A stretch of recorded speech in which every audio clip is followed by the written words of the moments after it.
পররাষ্ট্রমন্ত্রী ডক্টর হাসান মাহমুদ বলেছেন, বিএনপির নেতারা জিয়াউর রহমানকে নিয়ে যেসব বানোয়াট কথা বলে, স্বয়ং জিয়াউর রহমানও কবরে শুয়ে তাতে লজ্জা পেয়ে যাচ্ছেন। জিয়াউর রহমান জীবদ্দশায় কখনো শোনেননি তিনি স্বাধীনতার ঘোষক। শুক্রবার রাজধানীর প্রেস ক্লাবে পররাষ্ট্রমন্ত্রী এ মন্তব্য করেন।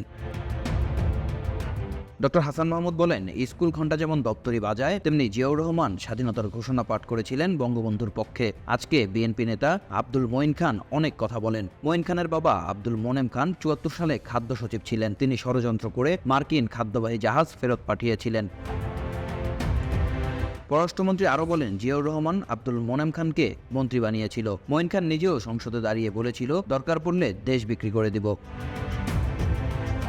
পররাষ্ট্রমন্ত্রী ও আওয়ামী লীগের যুগ্ম সাধারণ সম্পাদক ডক্টর হাসান মাহমুদ বলেন, দেশ সমৃদ্ধির দিকে যখনই এগিয়ে যাচ্ছিল তখনই বঙ্গবন্ধুকে হত্যা করা হয়। বিএনপি জিয়াউর রহমানকে স্বাধীনতার ঘোষক বানানোর জন্য যেভাবে দাবি করে, জিয়াও সেভাবে কখনো দাবি করেনি। জিয়াউর রহমান মুক্তিযুদ্ধের ছত্রছায়ায় পাকিস্তানিদের পক্ষে কাজ করেছেন। জিয়াউর রহমান আওয়ামী লীগের অধীনেই মুক্তিযুদ্ধের সময় বেতনভুক্ত কর্মচারী ছিলেন। তিনি বলেন, বিএনপি নেতাদের কথা হাস্যরসের সৃষ্টি করে।